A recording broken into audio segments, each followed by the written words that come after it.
Mis queridos peregrinos, hoy hemos recorrido una buena parte del desierto del Sinaí en el sur de Israel y hemos llegado a un campamento precioso, un campamento de beduinos. Como pueden ver aquí a mis espaldas, las tiendas de los beduinos, y también vienen otros menos beduinos como yo que les gusta quedarse aquí porque en la noche se ve un cielo espectacular, un cielo precioso, estrellas a más no poder. Seguramente en un cielo como este, Dios le dijo a Abraham que multiplicaría su descendencia como las estrellas del cielo. Quiero mostrarles brevemente en mi supermapa tecnológico dónde estamos y por qué estamos aquí hoy. Estábamos aquí en Timna Park, en el sur, extremo sur del Israel actual. Aquel tiempo era todavía, dependiendo de los momentos, pero era parte del imperio egipcio. Hemos recorrido esta carretera y hemos llegado a este cráter Ramón. Ramón cráter es el cráter considerado el cráter más grande del mundo. No sé si exactamente se trate de un cráter volcánico, creo que no lo es, pero lo cierto es que es un cráter de más de 30 kilómetros en la parte larga y precioso. Lo vamos a ver, espero que podamos volar hoy el dron y mostrarles esto. ¿Por qué venimos aquí? Porque aquí está Kadesh Barnea. Kadesh Barnea, nada más que como ven está en el actual Egipto, aquí no se puede pasar. Estamos en la zona más cercana, en las montañas del Negev, en el cráter, estamos en la zona más cercana. Mañana vamos a intentar ir aquí, lo más cercano de Kadesh Barnea, porque aquí tuvo lugar un pasaje importantísimo y muy determinante de los hechos del Éxodo, y es lo que hoy quiero leer con ustedes al inicio de nuestra catequesis. Vamos a leer a seguir del libro de los Números. Ayer leímos el capítulo 12, la murmuración de María y de Aarón, cómo Dios les llamó la atención, los castigó porque habían murmurado contra Moisés y contra Dios. Ya vimos el tema de la obediencia, con recelos, con envidiejas y cosas de esa índole. Y hoy tenemos un hecho y lo vamos a contemplar en dos partes, entre hoy y mañana, porque este hecho tiene que ver con estos lugares, sobre todo con Kadesh Barnea. Lamentablemente es una zona de Egipto en este momento no accesible, muy peligrosa, para decirlo en palabras bien cortas. Entonces vamos a acercarnos a la frontera lo más posible y entonces vamos a dividir este hecho, este episodio, que son los capítulos 13 y 14 del libro de los Números. Vamos a leer hoy el capítulo 13. Voy, antes de comenzar a leer, anticipar un poco el hecho, cómo se desarrolló este hecho tan importante. Voy a abreviar mucho. Salen los israelitas de Egipto. El faraón los persigue prodigiosamente, y con su báculo Moisés abre el Mar Rojo, pasan por el Mar Rojo, se deshacen del faraón Ramsés II, según todo parecer, se deshacen del faraón y de sus tropas y bajan hasta el monte Sinaí. En el monte Sinaí se lleva a cabo la alianza de Dios. Tú serás mi pueblo, yo seré tu Dios. Y les voy a dar unos mandamientos, les voy a dar un sacerdocio, les voy a dar una liturgia. Van a constituir un pueblo, mi pueblo, el pueblo elegido. Y los israelitas salen del monte Sinaí, camino de la tierra prometida. Esa era la promesa inicial. Van a salir de aquí, de la esclavitud de Egipto, a una tierra que emana leche y miel y que yo les voy a darles, yo les voy a regalar. Yo no veo aquí ni mucha leche ni mucho miel, pero esta era la tierra prometida. A lo mejor en aquel tiempo era un poco más fecunda o más productiva, no lo sé. Llegan a Kadesh Barnea y allí Moisés va a llamar representantes de cada tribu para mandarles a explorar la tierra prometida. Aquí tenemos que considerar que se conjugan dos elementos. Primero, una providencia de Dios, un designio de Dios, una promesa. Y después Moisés, que en el día a día tiene que llevar adelante a su pueblo, guiarlo y organizarlo. Entonces llegan a Kadesh Barnea, aquí al lado, y Moisés llama a representantes de las 12 tribus y les dice: vayan a explorar la tierra prometida. Vayan a ver cómo es, cómo son sus habitantes, etcétera, etcétera. Lo vamos a leer hoy. No anticipo más. El fruto de esa expedición va a tener metida la cola del demonio, como pasó con María y con Aarón, y eso va a hacer que Dios nuestro Señor cambie los planes. Relativamente les dice: ya no van a entrar aquí ahora de modo fácil y sencillo, ahora van a ir al desierto y van a deambular por el desierto 40 años, porque 40 días tardaron en explorar la tierra prometida y ahora vienen aquí a murmurar y a despotricar. Váyanse al desierto y purifiquen ahí este pecado gravísimo, porque no confían en mí y no confían en Moisés. Vamos a leer el capítulo 13 del libro de los Números. Se me enchina casi el pelo y la piel de leer estos capítulos de la Biblia en este lugar. Primera vez que lo hago. Capítulo 13 del libro de los Números. Yahvé habló a Moisés y le dijo: envía algunos hombres, uno por cada tribu paterna, para que exploren la tierra de Canaán que voy a dar a los israelitas, que sean todos principales entre ellos. Los envió Moisés, según la orden de Yahvé, desde el desierto de Parán, donde estamos. Todos ellos eran jefes de los israelitas. Sus nombres eran estos. La Biblia nos refiere incluso los nombres de estos enviados. Fue un hecho importante, un designio de Dios, y tenían por delante abierta la tierra prometida. Era el momento de ir y ver lo que les estaba esperando de parte de Dios. Por la tribu de Rubén, Samúa, hijo de Zacur. Por la tribu de Simeón, Shafat, hijo de Jorí. Por la tribu de Judá, Caleb, hijo de Jefuné. Por la tribu de Isaacar, Yigal, hijo de José.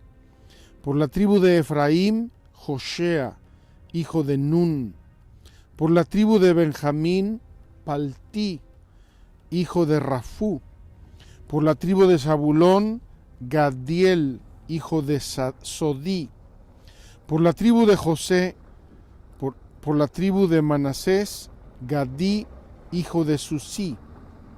Por la tribu de Dan, Amiel, hijo de Gemalí. Por la tribu de Aser, Setur, hijo de Miguel. Por la tribu de Neftalí, Nahbi, hijo de Vapsi.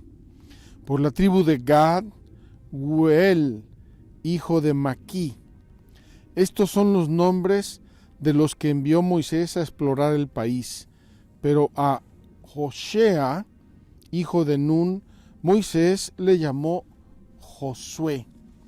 Josué tiene en hebreo las mismas consonantes y la misma raíz que Jesús, es decir, Dios salva, Dios salvador. Josué, este Josué va a ser importantísimo, como veremos más adelante. Moisés los envió a explorar el país de Canaán y les dijo: Subid ahí el Negev y después subiréis a la montaña. Reconoced el país, a ver qué tal es, y el pueblo que lo habita, si es fuerte o débil, escaso o numeroso. ¿Y qué tal es el país en que viven, bueno o malo? ¿Cómo son los ciudadanos que habitan? ¿Cómo son las ciudades en que habitan, abiertas o fortificadas? ¿Y cómo es la tierra, fértil o pobre, si tiene árboles o no? Tened valor y traed algunos productos del país. Qué hermosa encomienda.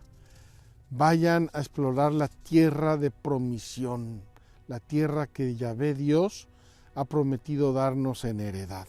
Y les da, como ya oyeron, toda una serie de indicaciones: la gente, las ciudades, la naturaleza, el cultivo, etcétera, etcétera. Era el tiempo de las primeras uvas. Subieron y exploraron el país desde el desierto de Sin hasta Rehob, a la entrada de Hamat. Subieron por el Negev y llegaron hasta Hebrón, donde residían Ahimán, Sesaí y Talmai, los descendientes de Anac.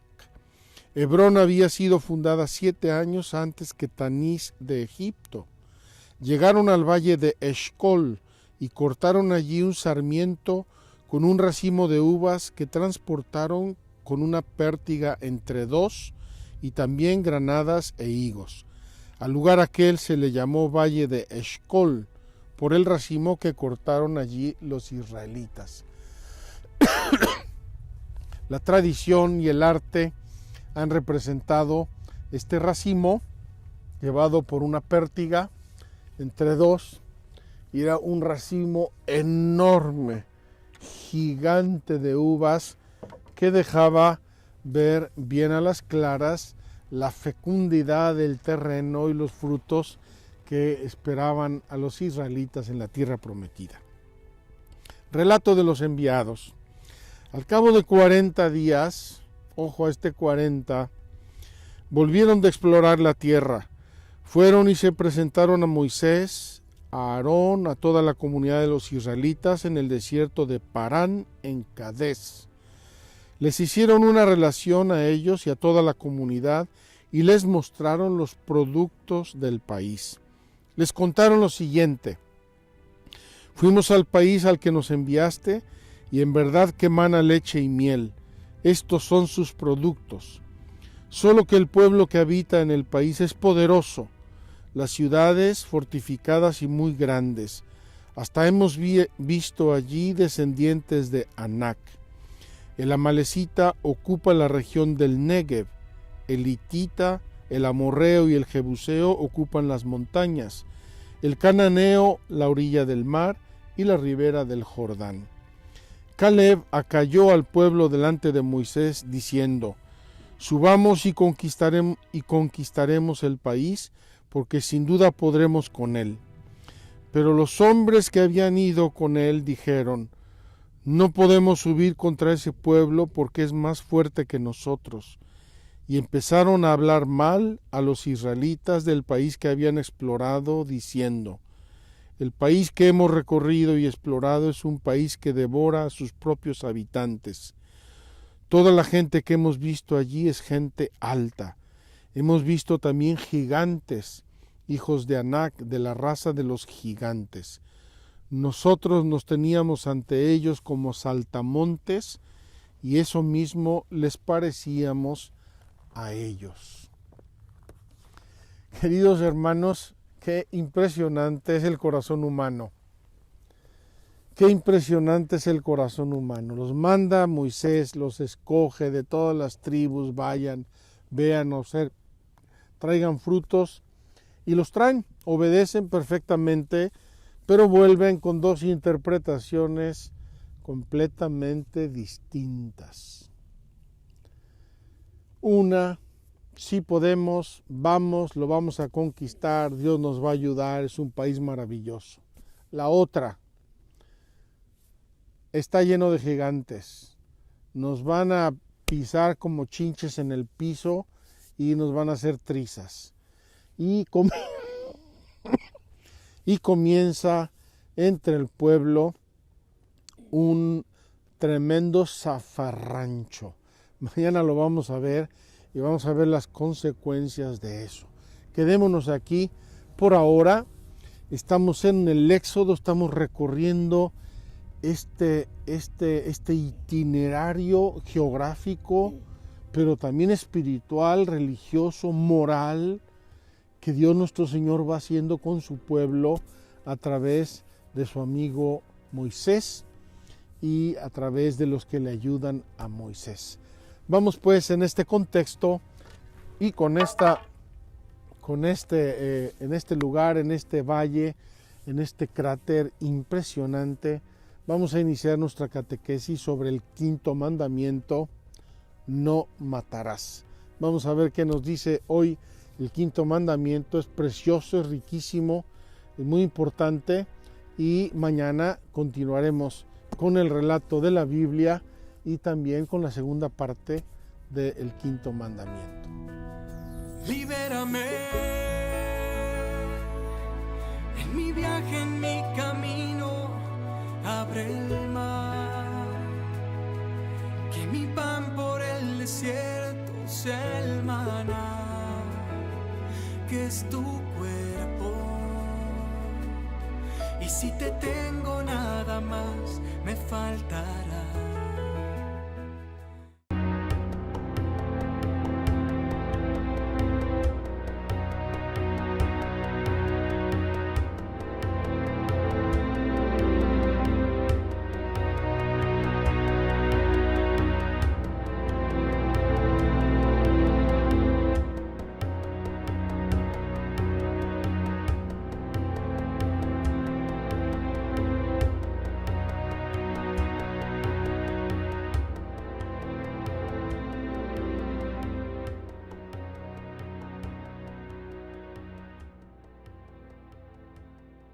Queridos peregrinos, estamos pues aquí en el cráter más grande del mundo y nos ha pillado ya el atardecer. A ver si nos da tiempo de hacer nuestra catequesis. Se nos está terminando el día. Vamos a ver el quinto mandamiento, hermoso, importantísimo: no matarás. Ya les dije yo ayer que la expresión negativa de los mandamientos no es porque los mandamientos sean negativos, sino porque es una formulación lógica y gramatical que expresa la universalidad, es decir, que no hay excepciones. No hay excepciones. Lo que nosotros a veces consideramos de modo casero excepciones a los mandamientos, en realidad no son excepciones. Vamos a tratar de explicarlo con más detenimiento. Perdónenme que me haya puesto esto, pero con el calar del sol aquí hace mucho frío y empiezo a toser, como ya lo han advertido. Quinto mandamiento: no matarás. Y dice Jesús en el Sermón de la Montaña: habéis oído que se dijo a los antepasados: no matarás, y aquel que mate será reo ante el tribunal. Pues yo os digo, dice Jesús, completando la enseñanza, todo aquel que se encolerice contra su hermano será reo ante el tribunal. ¿Qué nos está diciendo Jesús ya inmediatamente al inicio de este mandamiento? Nos está diciendo que tenemos que cuidar nuestro corazón. Es del corazón humano de donde salen los homicidios, las fornicaciones, los robos, los adulterios, las infidelidades. Tenemos que vigilar sobre nuestro corazón también en el caso del respeto de la vida. No matarás. Y el catecismo comienza con una afirmación bellísima. La vida humana ha de ser tenida como sagrada, porque desde su inicio es fruto de la acción creadora de Dios y permanece siempre en una especial relación con el Creador, su único fin. Solo Dios es Señor de la vida desde su comienzo hasta su término. Nadie, en ninguna circunstancia, puede atribuirse el derecho de matar de modo directo a un ser humano inocente. Queridos hermanos, entramos en este mandamiento de rodillas. De rodillas. La vida humana, cualquiera que sea su expresión, su lugar, su edad, su condición social, sanitaria, lo que sea. La vida humana es un don de Dios y nadie por ningún motivo puede abrogarse la autoridad de disponer de la vida humana de un ser inocente. Vamos a ver en qué significa este mandamiento un poco más en la práctica. Es un mandamiento capital, porque de la vida dependen todos los demás bienes materiales, bienes personales, bienes morales, derechos de toda índole. O hay vida o no hay vida. Entonces es sumamente importante. Primero, el respeto de la vida humana en la Sagrada Escritura. El Catecismo, con toda razón, nos proporciona una serie de datos de la Sagrada Escritura. En todos los momentos de la revelación de Dios, Dios dice: yo soy el único dueño, Señor y autor de la vida. La Escritura, en el relato de la muerte de Abel a manos de su hermano Caín, revela desde los comienzos de la historia humana la presencia en el hombre de la ira y la codicia, consecuencias del pecado original. El hombre se convirtió en el enemigo de sus semejantes. Dios manifiesta la maldad de este fratricidio. ¿Qué has hecho?, le pregunta Dios a Caín. ¿Qué has hecho? Se oye la sangre de tu hermano clamar a mí desde el suelo. Pues bien, maldito seas, lejos de este suelo que abrió su boca para recibir de tu mano la sangre de tu hermano. Aquí obviamente la Sagrada Escritura no nos está hablando de la sangre como se ha considerado en muchos momentos de la historia como la vida. La sangre de tu hermano es la vida. Si uno pierde la sangre, pierde la vida. La alianza de Dios y de la humanidad está tejida de llamamientos a reconocer la vida humana como don divino y de la existencia de una violencia fratricida en el corazón del hombre. Es triste, es penoso constatar en todos los momentos de la historia, en todos los ambientes, ha habido homicidios, muertes de seres humanos, guerras, persecuciones de todo tipo. Aquí el infinito es el límite de la fantasía humana en este campo. Es algo que tenemos que cuidar, es algo que tenemos que vigilar, es algo que Dios nos ha encomendado y para lo cual nos ha puesto un camino y unos límites. Y yo os prometo reclamar vuestra propia sangre. Quien vertiere sangre de hombre por otro hombre, será su sangre vertida, porque a imagen de Dios hizo él al hombre. Lo dice Jesús en Getsemaní: el que a espada mata, a espada morirá. El Antiguo Testamento consideró siempre la sangre como un signo sagrado de la vida. La validez de esta enseñanza es para todos los tiempos. La Escritura precisa lo que el quinto mandamiento prohíbe: no quites la vida del inocente y justo. El homicidio voluntario de un inocente es gravemente contrario a la dignidad del ser humano, a la regla de oro y a la santidad del Creador. Estos tres elementos hay que tenerlos bien presentes porque se suman. Es contrario a la dignidad del ser humano, creado por Dios a su imagen y semejanza, a la regla de oro: no hagas a otro lo que no quieres que te hagan a ti, y a la santidad del Creador. Dios creador es el garante de la vida humana. Dios creador es el único y absoluto dueño de la vida humana. La ley que lo proscribe posee una validez universal, obliga a todos y a cada uno siempre y en todas partes. Esto ya expliqué el sentido negativo de los mandamientos. El Sermón de la Montaña, el Señor recuerda el precepto, no matarás, y añade el rechazo absoluto de la ira, del odio y de la venganza. Más aún, Cristo exige a sus discípulos presentar la otra mejilla, amar a los enemigos. Él mismo no se defendió y dijo a Pedro que guardase la espada en la vaina. Qué ejemplo claro, transparente y qué enseñanza nítida de la Sagrada Escritura a lo largo de todos los periodos de la revelación. Ante esto vamos a hablar, entonces está claro, nadie nunca por ningún motivo puede matar a un inocente. Nadie nunca por ningún motivo. Basta, stop, period. Vamos a ver ahora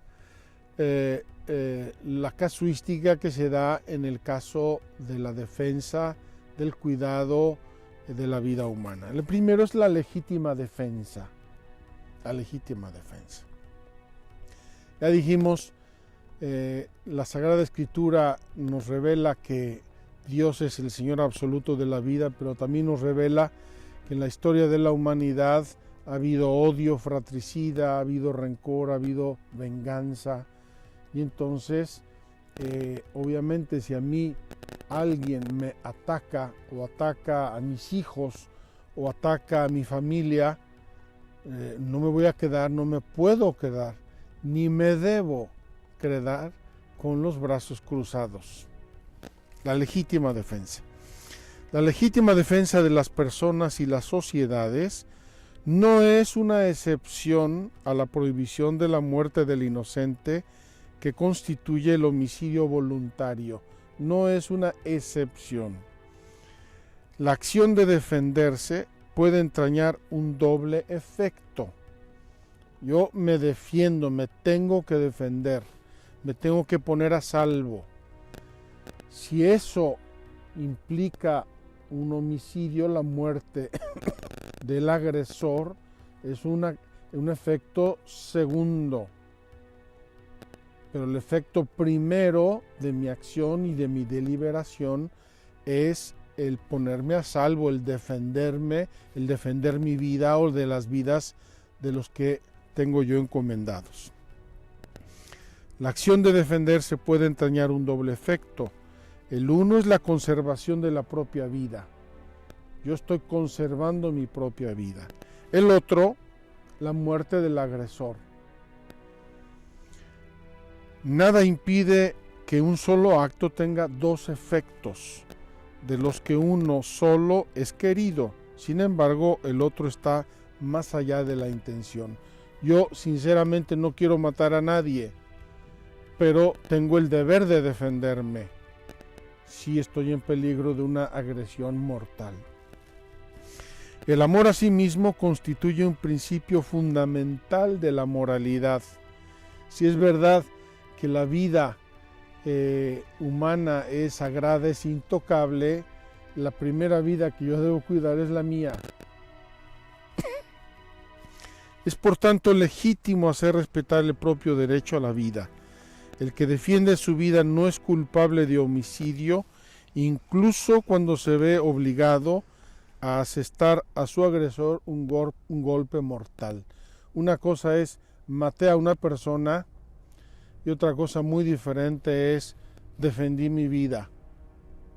Y por defender mi vida hubo un efecto que es la muerte de una persona. Esto se da a veces en casos de agresiones, por ejemplo, en la noche. Yo recuerdo un caso de una persona conocida, cercana a mí. Él dormía con una pistola cerca de su mesa de noche, por si las dudas. Una noche oyen ruidos, incluso les agreden estando en la cama, él y a su esposa. Él toma la pistola y dispara y se defiende y mata a su agresor. Es algo que puede ocurrir y es legítima defensa. La legítima defensa puede ser no solamente un derecho, sino un grave deber para el que es responsable de la vida de otro. Yo soy padre de familia y tengo niños. Tengo que defenderlos si hubiera una agresión o riesgo de una agresión mortal. La defensa del bien común exige colocar al agresor en la situación de no poder causar perjuicio. Por este motivo, los que tienen autoridad legítima tienen también el deber de rechazar, incluso con el uso de las armas, a los agresores de la sociedad civil confiada su responsabilidad. Es por este motivo que la policía tiene armas y las usa cuando tiene que usarlas. A la ley de tutela del bien común corresponde el esfuerzo del Estado para contener la difusión de comportamientos lesivos de los derechos humanos y de las normas fundamentales de la convivencia civil. La legítima autoridad pública tiene el derecho y el deber de aplicar penas proporcionadas a la gravedad del delito. La pena tiene ante todo la finalidad de recuperar el desorden introducido. Tiene la finalidad de reparar el desorden introducido por la culpa. Cuando la pena es aceptada voluntariamente por el culpable, adquiere un valor de expiación. Hay gente que mata a alguien por alguna cosa y va y se entrega a la policía. Reconozco mi culpa, aquí estoy, yo lo maté. Y su pena tiene el valor de una expiación. La pena finalmente, además de la defensa del orden público y la tutela de la seguridad de las personas, tiene una finalidad medicinal. La sociedad humana a veces tiene enfermedades. Yo soy mexicano, amo a mi país, pero veo con una preocupación alarmante lo fáciles que somos los mexicanos para la violencia física y cómo se ha ido difundiendo una cultura, narcocultura, que por dinero, por poder, por corrupción o por lo que sea, no tiene ningún reparo en matar a nadie. Ante eso, quien tiene la autoridad tiene que proveer a restablecer el bienestar de la sociedad. Aquí, obviamente, se nos plantea una dificultad frecuente y la voy a leer tal cual como la dice el catecismo porque es un tema delicado, espinoso. La enseñanza tradicional de la Iglesia no excluye, supuesta la plena comprobación de la identidad y de la responsabilidad del culpable, el recurso a la pena de muerte, si ésta fuera el único camino posible para defender eficazmente del agresor injusto las vidas humanas. Está claro que nadie quiere la pena de muerte, a nadie le gusta y ojalá que las sociedades pudieran llegar a tener tales recursos de otra índole que se evitara la pena de muerte. Pero si es el único modo de liberar a la sociedad de este riesgo y de este peligro, con estas condiciones que señala el catecismo, hay que recurrir a la pena de muerte. Segundo, el homicidio voluntario.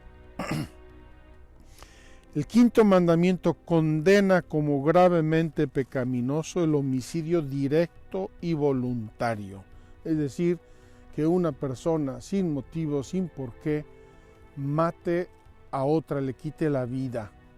Aquí entran todos los temas que ya conocemos: violencia, droga, embriaguez, venganzas, ira, gente que pierde la cabeza por un arrebato de ira y sin más ni más mata a otra persona, a veces incluso por motivos muy banales. Hace unos años en Jerusalén, 2 muchachos se cruzaron en la carretera con sus coches y sus espejos se golpearon el uno con el otro. Se enojaron, se insultaron, pasaron a las manos, y de las manos entraron sus parientes y los amigos de uno y de otro, y hubo decenas de muertos porque dos espejos se chocaron cruzándose en una calle. Tenemos que ser cuidadosos. La ira, las pasiones humanas irascibles son terribles, y hay personas que no las pueden controlar y que pueden llegar a cometer un homicidio directo y voluntario. El que mata y los que cooperan voluntariamente con él cometen un pecado que clama venganza al cielo. Tristemente, los homicidios a veces tienen muchas personas implicadas. Yo te ayudo, yo vigilo, yo disparo, yo te procuro el arma, yo te aviso. No se puede colaborar de ningún modo sin caer en un pecado gravísimo, con un pecado de homicidio. El quinto mandamiento prohíbe hacer algo con intención de provocar indirectamente la muerte de una persona.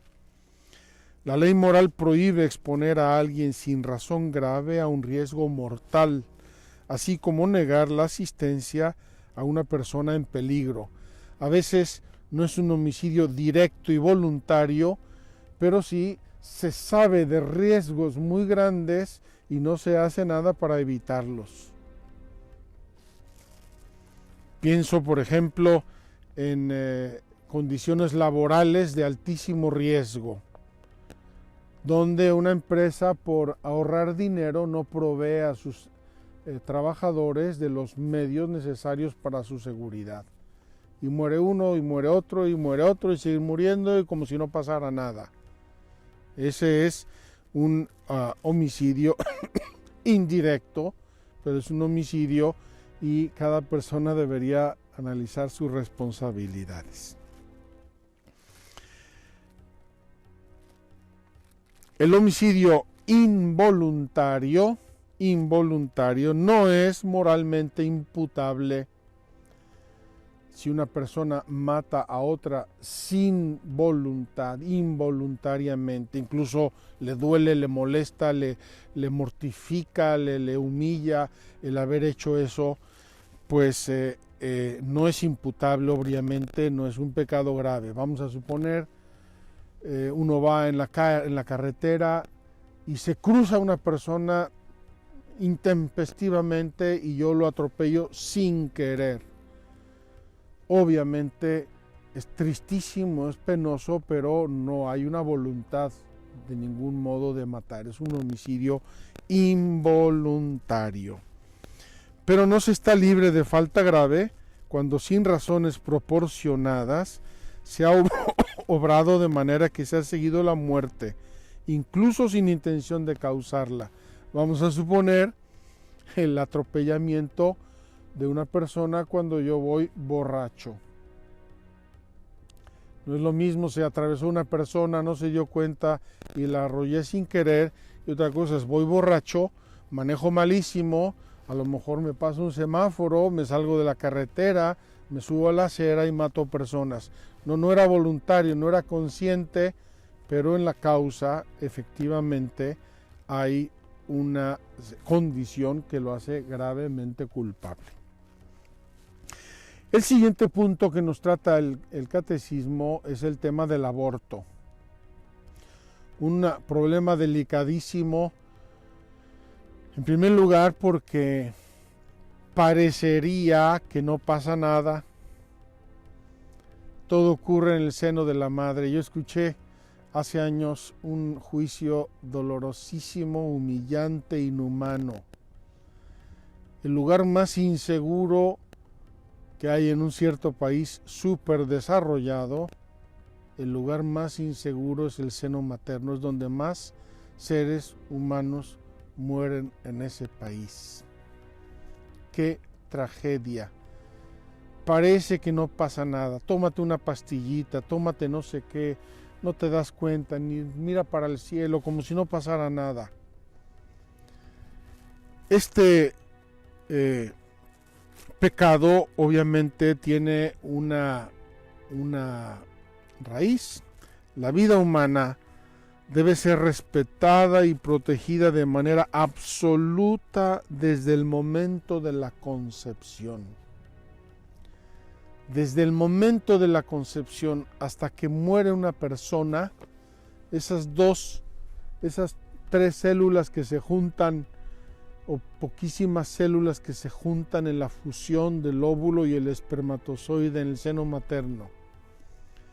En ese momento comienza un ser, y es el mismísimo ser, con sus mismos cromosomas, su mismo DNA y su mismo todo, desde ese segundo hasta el día en que muere a los 100 años, 80, 90 o los que sean. Es el mismo ser, metafísicamente y moralmente y caracteriológicamente es el mismo ser. Que haya en este momento de la vida muchas mañas para nombrar al feto, para nombrar el producto, como dice el producto, lo llaman de 1000 maneras para quitarle importancia y para querer secuestrar verdades que no se pueden secuestrar. La vida humana debe ser respetada y protegida de manera absoluta desde el momento de la concepción. Desde el primer momento de su existencia, el ser humano debe ser reconocido. Deben ser reconocidos sus derechos de persona, sobre los cuales está el derecho inviolable de todo ser inocente a la vida.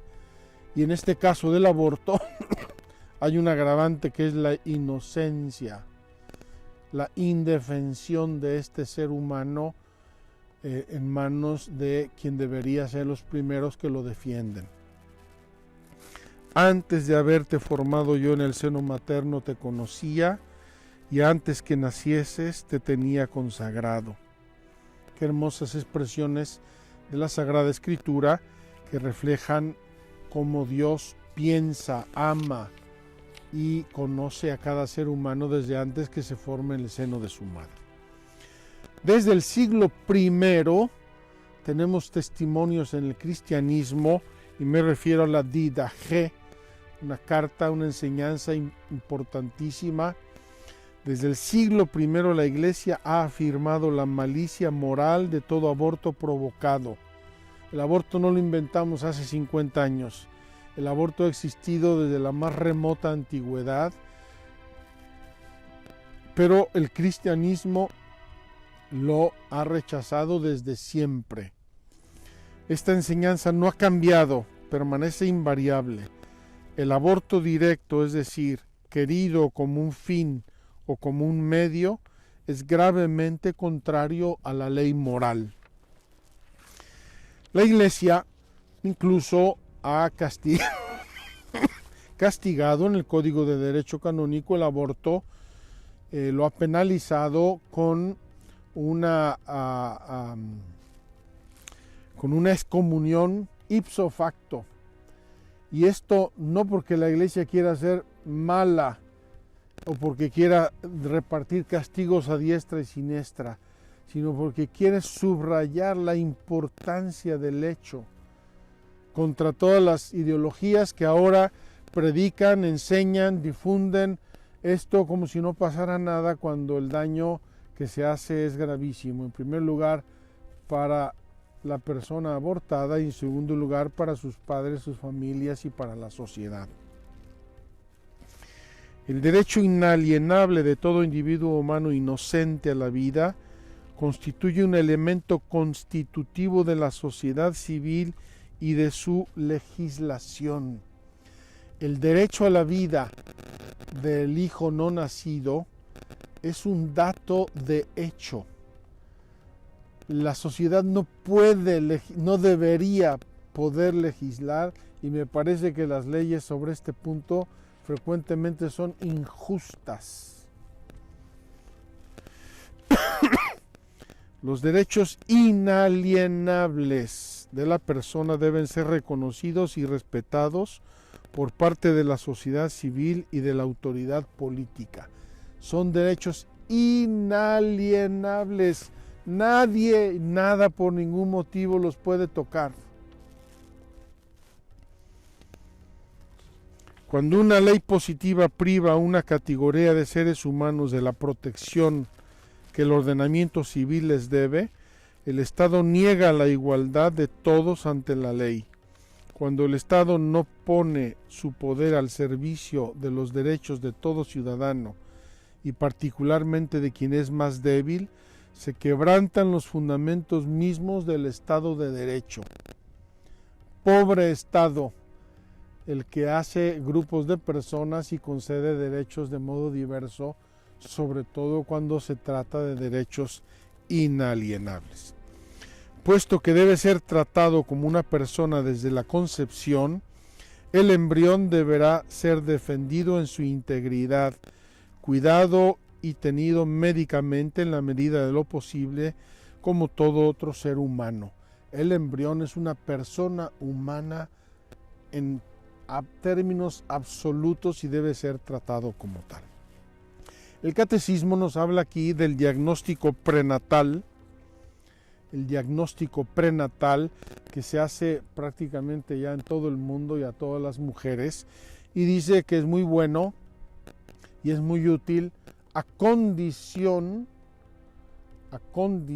de que no se convierta en una sentencia de muerte.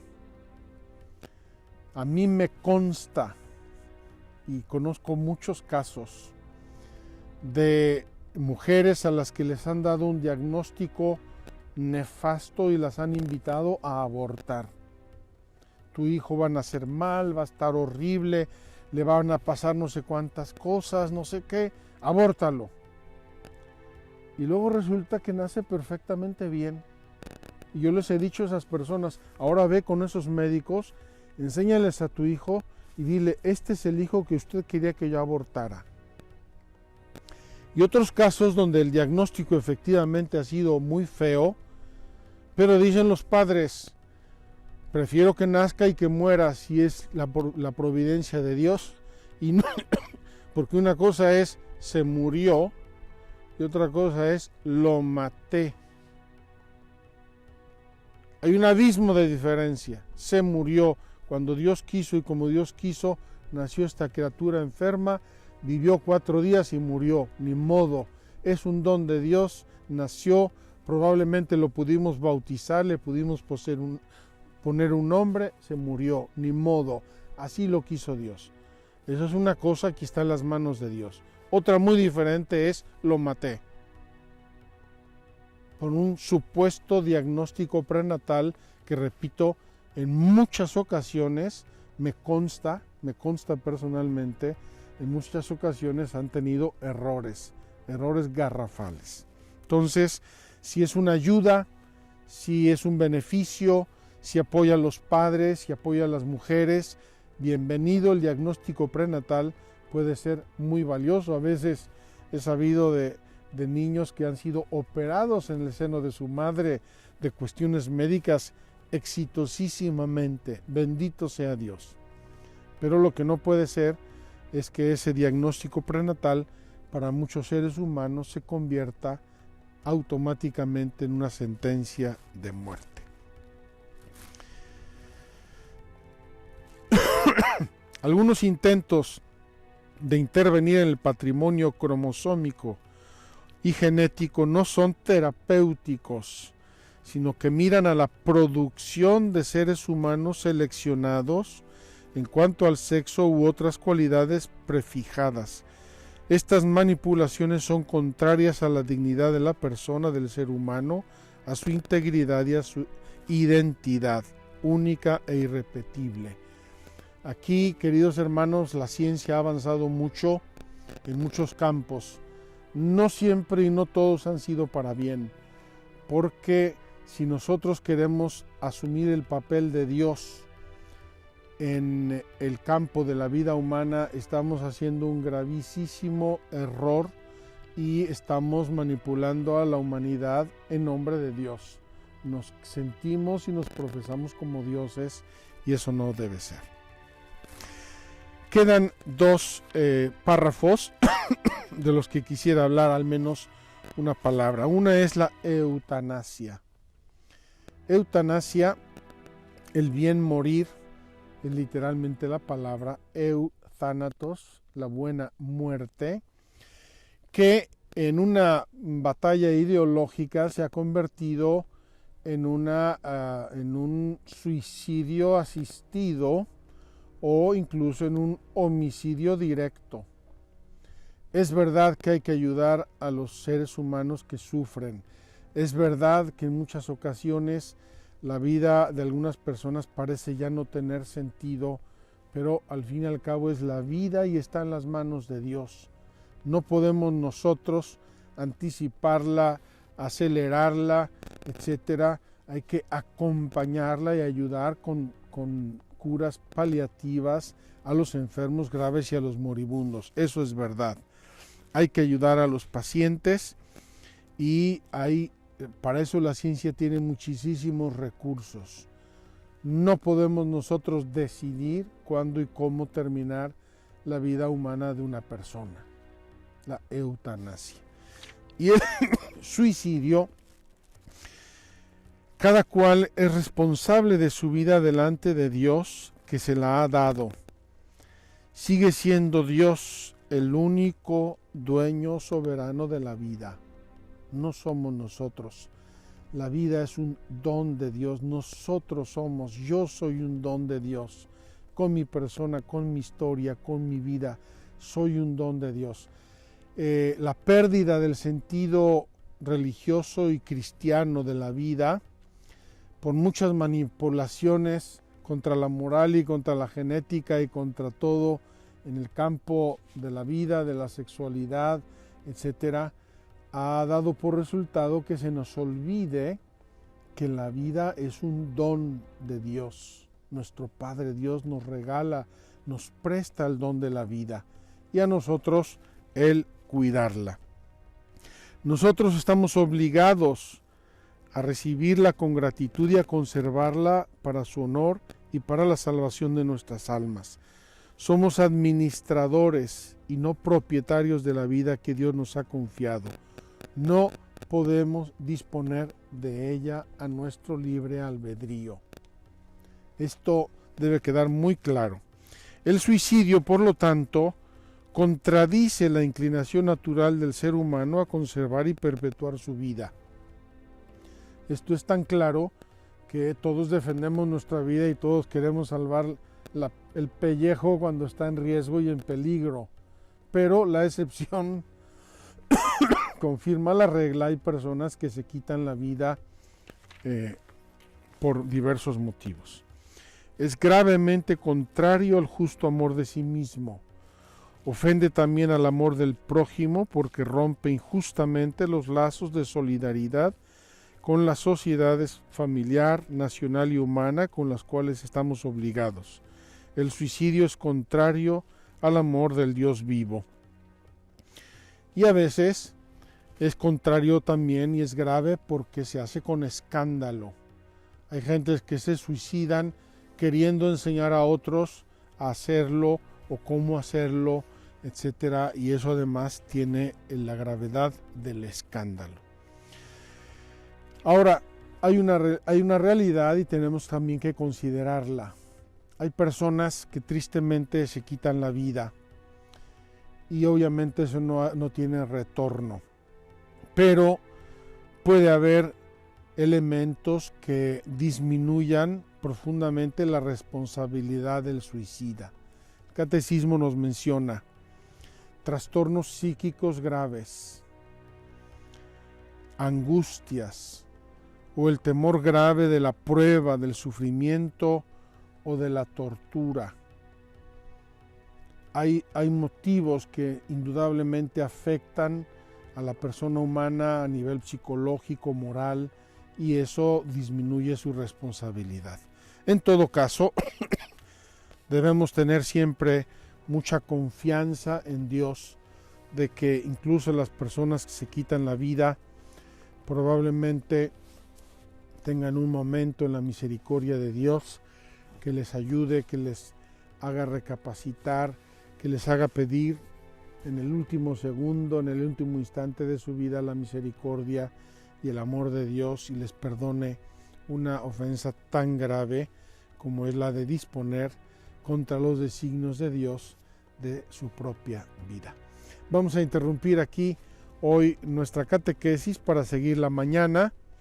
El respeto a la persona humana, vamos a ver, y también vamos a ver la defensa de la paz tan importante para el cuidado y la prevención de la vida humana. Vamos a pedirle a Dios que al tratar estos mandamientos, aunque sé que lo hacemos de modo un poco ligero por las circunstancias y por el tiempo y todo, que vaya iluminando nuestros corazones, que vaya mostrándonos su misericordia. Y Dios lo que quiso cuando nos mandó todos estos mandamientos es que fuéramos felices, que encontráramos el camino de la verdadera libertad, que saliéramos de la esclavitud para ir a la tierra prometida, que es la anticipación de su amor, del cielo y de la salvación eterna. Queridos hermanos, precioso atardecer, no lo había yo visto. Nos despedimos aquí y mañana seguimos con nuestro evento del Éxodo y con nuestro quinto mandamiento. Que Dios los bendiga y pidamos por la vida de todos los seres humanos.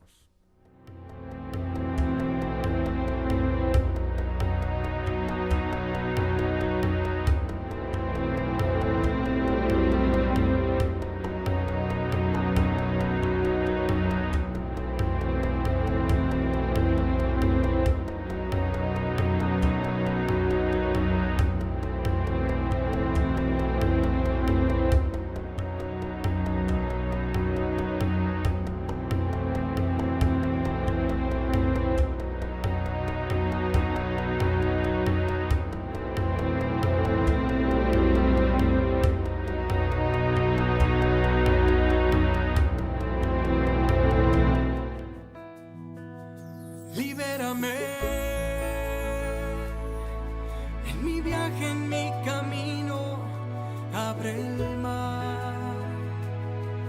Que mi pan por el desierto sea el maná, que es tu cuerpo.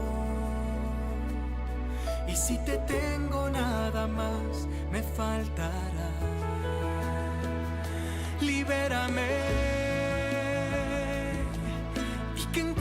Siempre en ti mi vocación,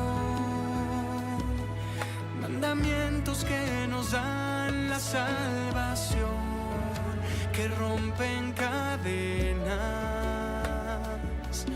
de este plan que tú escribiste, que conduce a tu presencia.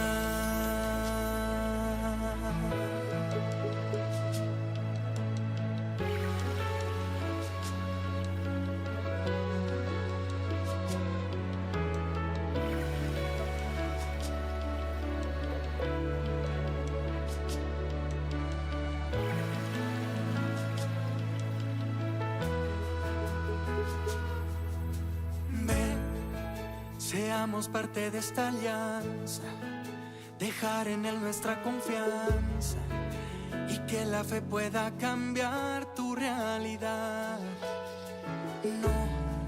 No nos toca caminar atados, fui creado para amar.